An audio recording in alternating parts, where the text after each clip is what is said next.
What's up, guys? Today me and Dan are going to be doing a quick video together. So we were texting each other and a little bit of an argument was started. We were talking about the Pittsburgh Steelers schedule.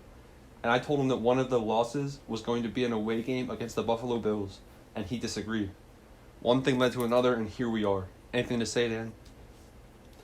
Yes, so today we're going to talk about the legitimacy of the Buffalo Bills because we definitely have different opinions on this matter. All right, so are the Buffalo Bills pretenders or contenders? We're about to talk about it. So in my opinion, Dan, Buffalo Bills are the fifth best team in the NFL and the third best team in the AFC. The Chiefs, Ravens, Saints, and 49ers are above them. The Bills rank so high in my opinion because of the completeness of their team. Their offense and defense are built in such a way that I don't think they're going to lose many games. Listen to these players and tell me if you think they are overrated. Josh Allen, a young quarterback who has shown much promise throwing the ball in the air and doing with his legs as well. Devin Singletary, Frank Gore's apprentice, he has gotten to learn under one of the best running backs in the league and is poised to break out. Stephon Diggs and Cole Beasley. Beasley is easily one of the league's most underrated receivers. He is constantly overlooked because he is not the flashiest player, but he is arguably one of the league's most consistent guys. He had a career year with the Buffalo Bills last year. He is not going to be the number one anymore because they brought in another guy, Stephon Diggs. Ever heard of him? Well, first of all, John Brown was their number one receiver in Buffalo. So just to get the facts straight. Second of all, Stephon Diggs, one player, does not make the team better. This is only in the case of Antonio Brown or a very, very, very good quarterback. So one player, in my opinion, will not change this offense at all. It'll definitely make it a little bit better. But at the same time, Josh Allen, his legitimacy in the NFL, I do believe he is a good QB. But playoff Super Bowl material, he has no way of winning the Super Bowl. And his division is freaking horrible this season. And I still have the Bills at 9-7. So this team is way overrated. So I'm not done talking about how stacked this team is, though. Like you said, John Brown. So to round things out for the offense, they have John Brown, who I think you had in fantasy. I'm not 100% sure if you had him. But he's a really solid player. Him and Cole Beasley make a good wide receiver duo, and now Stephon Diggs is being added. Oh, and their defense isn't too horrible either. Tremaine Edmonds is a really good linebacker, selected to the Pro Bowl. He led the team with 115 tackles, 2 sacks, an interception, and a safety. They have another Pro Bowler on defense too, one of the league's best cornerbacks. Tre'Davious White had 6 interceptions in 2019 and established himself as a top corner. With White and Edmonds on defense, this team is tough to put up yards against. Jordan Poyer and Micah Hyde are also 2 above-average safeties who deserve to be mentioned as well. Got anything else? All right, so let's talk some common sense right now. So just because you get one player doesn't mean you're a Super Bowl contender. This team's defense is pretty decent, probably top 5 in the NFL. But when you struggle to beat Pittsburgh on Sunday Night Football, barely beat them with your full stack team, you know that's embarrassing because Pittsburgh's offense was horrible last season. So this team can't even compete against good defenses. Number 2, their schedule is so hard. I expect this team to win their division, barely win their division, and get the 4th seed in the AFC, meaning they're going to play the 5th seed, the best available wild card. In my opinion, I believe they're going to lose wild card weekends. So this team choked in the playoffs last season, embarrassing loss. They had a good run on the road. They played the Texans, choked that game. This team is not legit. It's overrated.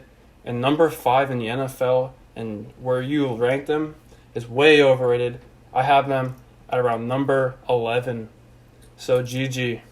All right, so that game last year with the Bills in Pittsburgh, was that in Pittsburgh? I forget. It was.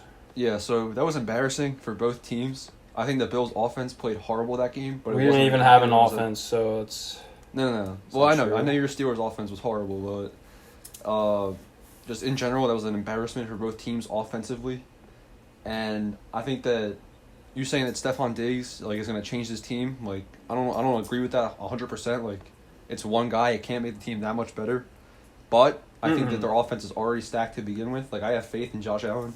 I think he's one of the better rookie quarterbacks, younger quarterbacks. So All right, well, I do not have faith. I believe this offense can be decent, but I don't have faith in a Super Bowl offense. That's just overreaching it. All right. If you want to look at a Super Bowl offense, look at the freaking Chiefs. That is a good offense. This team's schedule, they're going to get a couple wins in the beginning, but then they have to play the Patriots in New England, potentially lose to them at home. They have to play the Seahawks at home. They have to go to Arizona, lose that game. They have to play the 49ers at home the following week.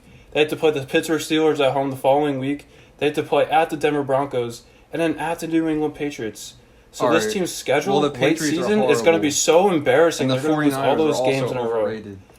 But it's in San Francisco. They're not overrated. All right. But my final thought. So obviously the AFC East division is ripe for the taking, like you said.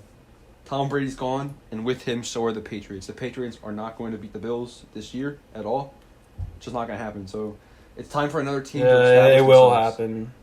It's not going to be the Jets because they're not good enough on both sides of the ball, and the Dolphins aren't quite there. So this division is literally begging the Bills to take it over. The 2020 Bills are going to be a team to be reckoned with, and I don't know if anyone besides the Chiefs, Ravens, or Titans on a good day, the Titans on a good day, the Chiefs and Ravens probably could beat this team, but I don't think any of those teams I think those are the only teams that have a chance of stopping them. The Bills are an underrated team that should no longer be underestimated heading into the 2020 season. All right, but look at it like this way. I know that was a pretty unique outro, but I look at this team like it's last year's NFC East, where the Philadelphia Eagles won their division because they had so many division wins, and that was it. This team was embarrassing. They lost wild card weekend at home. Obviously, they didn't have Carson Wentz, but this team was one of the worst teams in the playoffs last season, even though they won their division. It's going to be like this. If the Bills win their division, get the 4 seed, probably be the worst team in the playoffs, in my opinion, and just lose wild card weekend. It's common sense. So I can't see this team even getting to divisional round next season. All right, so wrap things up here, Dan.